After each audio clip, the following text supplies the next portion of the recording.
I'm ready. Good. Hi, Sandy Reese. Hi, Sandy. Nice to meet Nice you. to see you. We're going to sit right there.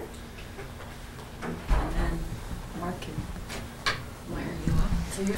So is there, we'll just ask, I mean, this isn't live, so if there's anything I ask that you'd rather not talk about or comment on, just let me know. Okay, Sandy, right when you are. Okay. First of all, I mean, you wanted to talk today a little bit about Brian David Mitchell's sentencing. I think, is that what you wanted to talk about, or how do you feel about his sentencing coming up next Wednesday?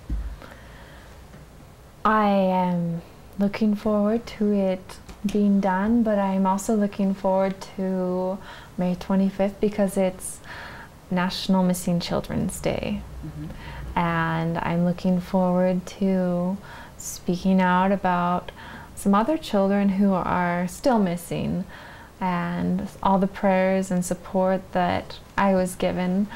I hope that they will be given to the children who are still missing. Yeah, with Mitchell's attorneys now saying maybe give him a little leniency because you have recovered so fabulously and maybe didn't suffer as much as, or weren't damaged, if you will, as much as the attorneys had claimed. How do you respond to that? Well, everyone reacts differently, and right now I have every faith and every trust in the U.S. attorneys that are currently working on my case that the right thing will happen and that they will do their best. But to diminish that it changes your life or any other victim's life, that's in your opinion, is it wrong to say that it does not change your life forever in some way, and any other victim too?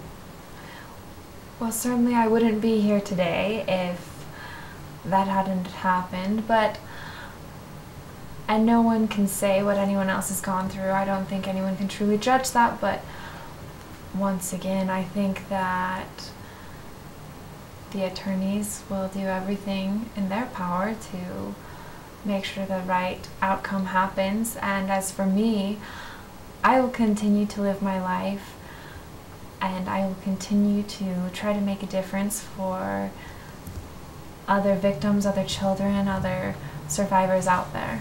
What would you like to see happen Wednesday?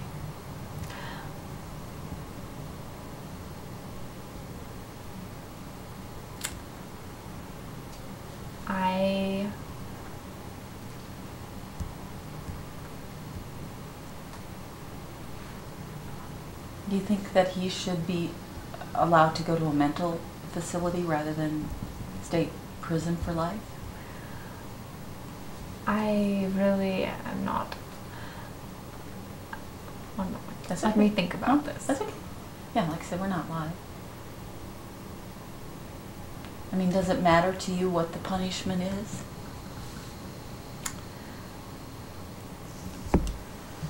When it comes down to it, it doesn't matter what I think. It matters what the judge thinks. And so I only can hope and pray that the right thing will happen. And in your opinion, that would be life in prison? Should he ever be on the streets again? Once again, I think it's whether he gets his just punishment here, it will come one day. Yeah. Have you forgiven him? I certainly have moved on with my life and I don't dwell on it, and I have forgiven him. I have forgiven him. I don't think that means that I would invite him over to my house to stay, but that is a part of my life that I lived. I've been there, and I have a lot in front of me that I haven't lived yet, so I'm looking forward to the part that I haven't lived yet. Right. And a lot of people, they wonder about that too. I mean, people want the best for you because I think in part you've become such a well-known person. You came into people's homes. They want to know, now that you've finished your mission, what do you want? Do you want a career? Do you have plans to get married, to have a family? Is that too personal, or can you share that with us? I'm certainly looking forward to continuing working in child advocacy after this, and I absolutely want to get married one day and have a family. Especially after coming off a mission, one of the things that I saw time and time again, didn't matter what religion people were, didn't matter what their status in life was, but when they were asked what was the most important thing to them in life, they always said family. And I know for me right now, my family is the most important thing to me. And so I think that having a family one day will be my greatest joy in life. And somebody in the newsroom said, ask her if there's anybody special. We'd be so thrilled. Can you answer that? I just got back from my mission 2 weeks ago. You're just settling with your family again, and right. Yeah. And then just maybe a tough question, how did you get through this? I mean, I don't know that most young women and girls and young women, where do you find the strength, and what do you tell other people? We find this so amazing that you were able to survive this and be such a healthy, beautiful, thriving young woman. Well, first of all, I'd have to give credit to my parents.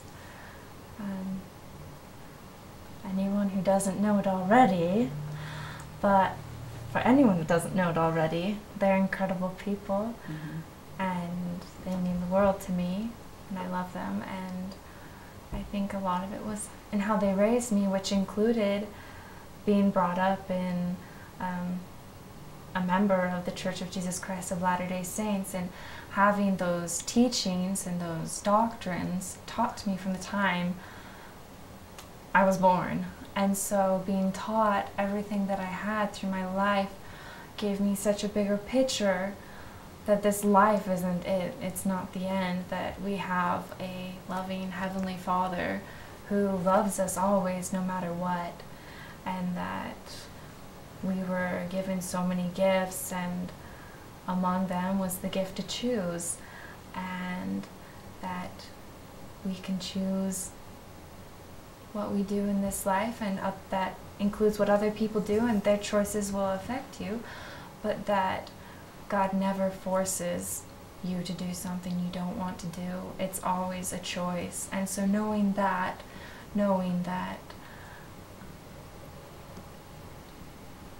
this whole experience wasn't from God, but it was from the choice of a different man, knowing that I had a loving Heavenly Father, and knowing that my family would always love me, knowing the things that I knew, that's helped me move on and continue in my life. I mean, is it still a daily thing sometimes, that the healing, and does your work helping others, does that help you heal?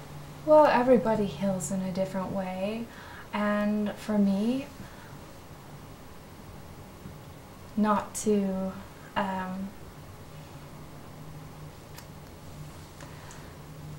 I don't know exactly how to say this, but for me, one of the most important things to me was what has been my faith, has been my religion, has been my family, and learning more about this plan that God has for us, and learning more about who Jesus Christ is and what He's done for us, and how we can invite Him into our lives. I would say that's been the most healing thing that anyone could ever have. And certainly by going out and doing other things, and I think when you lift others around you up, you end up lifting yourself up. So absolutely, I think it's all made a difference. Yeah. And finally, I mean, if you think about those days back in 2002, I mean, we all think, wow, how do you, are there times when it overwhelms you yet, or not? You know, life is short, and I have already lived this much of my life, and I have this much more of my life to go, and so I'm looking forward to continuing to live my life and to not continually relive the same part that I've already lived. I don't want to relive it. I've already done that. I'm looking forward to living the part I haven't lived yet. Yeah, and you've got a lot of life to live, and you're obviously full of life. Is there anything you will say to Brian David Mitchell next Wednesday? Anything you want to say at sentencing? I will be saying something. I haven't fully decided on what that will be yet. It will be directed toward him, though? I mean, can you look him in the eye? I don't think the question is if I can look him in the eye. I think the question is if he can look me in the eye. And once again, I'm not fully sure on what I will be saying yet. So, how old are you now?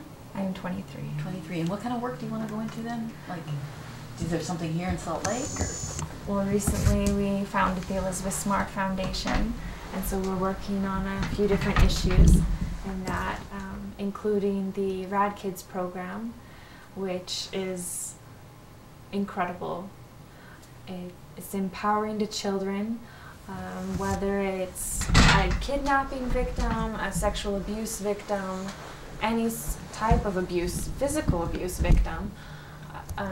It empowers them, and it's not just speaking back and forth, but it's teaching them how to move, how to act, how to physically stand up for themselves and escape. And so my dream, my hope for that is to see it in every school in the nation, just like the DARE program. So if you want to get involved in that, can they go online, or how do people, if they want to contribute or be part of it or benefit from it? Just go to the Elizabeth Smart Foundation. We're still working on that website. Okay. It's not quite up yet. Should I mention it yet, or is it too premature? Well, the Rad, we're working to try and get it done, but they can go to radkids.org. Okay. And because if we can get that out there, yeah. Radkids.org, and parents, go to the teachers, tell them you want Rad Kids in your school. Go to the principals. Go to the school district officials. So it's an educational program that you'll take into schools. Yes. First place to start it so that every child is getting this education. At what age do you think? Elementary schools? Yeah, absolutely. And so it's just radkid.org. radkids.org. Okay. Cool. Have you taken it into schools here yet? Or are you still working personally, I haven't, but I went through the training. I went through the classes, and I think they're great, and the instructors that I've met have been fantastic. And I know that there's a training coming up June? Yes. June? And so I'm looking forward to that. Okay, very cool. Well, we'll get the word out, but not on the foundation yet. That's a little bit... That's not quite there yet. Okay. Well, good luck to you. You are a delight, and it's always a pleasure talking to you. I'm glad you're back home with your family now. Are you spending some time at home, or? Yeah. What was your favorite thing in Paris? It's Paris. How can you narrow it down to one thing? Well, thank you so much, and good luck to you and everything that you do. Thank you. And next Wednesday.